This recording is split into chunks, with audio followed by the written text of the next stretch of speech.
Right students, तो आज हम पढ़ रहे हैं एक बहुत ही interesting topic, US hegemony in world politics. Hegemony का मतलब क्या होता है? मतलब एक ऐसी डोमिनेंस जहां एक कंट्री दुनिया की पॉलिटिक्स, इकोनॉमी और कल्चर को अपने इन्फ्लुएंस से कंट्रोल करे। और जब हम दुनिया के हेजेमनी की बात करते हैं तो एक नाम सबसे पहले दिमाग में आता है, United states of America, USA. 1991 के बाद कोल्ड वॉर खत्म हुआ और यूएसएसआर कोलैप्स कर गया। इसके बाद दुनिया बिल्कुल बदल गई और यूएसए एक सिंगल सुपर पावर के रूप में उभर के आया। आज हम देखेंगे कि यूएसए ने कैसे अपनी डोमिनेंस स्टैब्लिश की और किस तरीके से दुनिया में अपना इन्फ्लुएंस बनाए रखा। चलो थोड़ा हिस्ट्री में चलते हैं। जब कोल्ड वॉर खत्म हुआ तो यूएसएसआर के कोलैप्स होने के बाद यूएसए ने अपने पावर को डिमॉन्स्ट्रेशन दिया।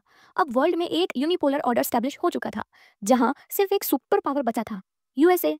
उन्होंने अपने मिलिट्री, इकोनॉमिक और कल्चरल डोमिनेंस के जरिए अपना कंट्रोल दिखाया। दुनिया को समझाने के लिए यूएसए ने अपने डेमोक्रेटिक वैल्यूज और फ्री मार्केट कैपिटलिज्म को प्रमोट किया। सब कुछ एकदम स्ट्रेटेजिक था। उन्होंने अलायंस बनाए जैसे नेटो और अपने मिलिट्री और इकोनॉमिक कंट्रोल को हर कोने में असर दिखाया। Forms of hegemony, understanding the power. देखो, अब बात करते हैं कि हेजेमनी के डिफरेंट फॉर्म्स की। यूएसए की हेजेमनी बेसिकली तीन मेजर एस्पेक्ट्स में डिवाइड होती है: मिलिट्री डोमिनेंस, इकोनॉमिक कंट्रोल और कल्चरल इन्फ्लुएंस। पहले बात करते हैं मिलिट्री पावर की। यूएसए का मिलिट्री पावर दुनिया में सबसे ज्यादा स्ट्रॉन्ग था। नेटो के थ्रू उन्होंने अपने मिलिट्री बेसिस हर जगह स्टैब्लिश किए, यूरोप, एशिया और मिडिल ईस्ट में। जैसे इराक वॉर 2023 और अफगानिस्तान वॉर, ये दिखाता है कि यूएस से दुनिया के कॉन्फ्लिक्ट को अपने फेवर में ट्विस्ट कर सकता था। उसका डिफेंस बजट इतना हाई था कि वो किसी भी कंट्री को इजीली डोमिनेट कर सकते थे। ठीक है, अब बात करते हैं इकोनॉमिक पावर की। अगर इकोनॉमिक पावर की बात करें तो यूएसए ने दुनिया के बड़े फाइनेंशियल इंस्टीट्यूशन जैसे आईएमएफ, वर्ल्ड बैंक और डब्ल्यूटीओ को अपने कंट्रोल में रखा। जब किसी कंट्री को फाइनेंशियल हेल्प चाहिए होती थी तो उन्हें यूएसए के रूल्स के अकॉर्डिंग चलना ही पड़ता था। यहाँ तक कि यूएसए ने ग्लोबल कैपिटलिज्म को प्रमोट किया और अपनी पॉलिसीज को दुनिया भर में इंप्लीमेंट कराया। ठीक है, अब कल्चरल पावर और कल्चर का क्या? यूएसए का कल्चर दुनिया के कोने कोने तक स्प्रेड हो गया था। हॉलीवुड, फास्ट फूड चेन्स और सोशल मीडिया प्लेटफॉर्म्स जैसे गूगल और फेसबुक ने यूएसए के वैल्यूज और आइडियाज को हर जगह प्रमोट किया। मूवीज, म्यूजिक और इवन लाइफस्टाइल तक में यूएसए का असर क्लियरली हम देखते हैं और ये दिखाई दिया भी है। अब बढ़ते हैं आगे, चैलेंजेस टू यूएस हेजेमनी। अब ये तो हुई यूएसए की डोमिनेंस की बात, लेकिन दुनिया में चैलेंजेस भी तो आए। चलो, चाइना। चाइना ने अपने इकोनॉमिक ग्रोथ के जरिए यूएसए को चैलेंज करना शुरू किया। वो दुनिया की सेकंड लार्जेस्ट इकोनॉमी बन गया और अपना इन्फ्लुएंस एशिया और अफ्रीका में बढ़ाया।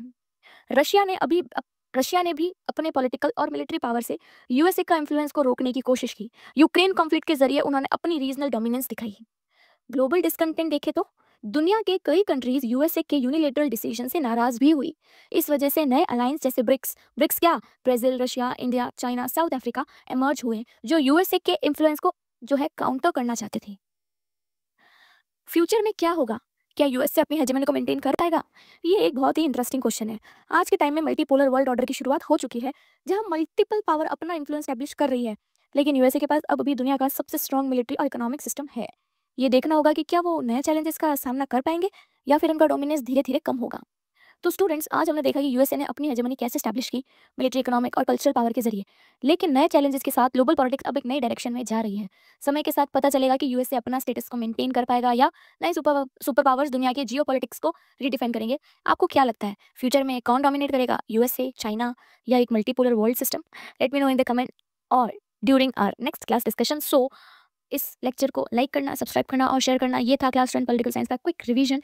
तो फटाफट से आप एग्जाम से पहले इसको जरूर देखें।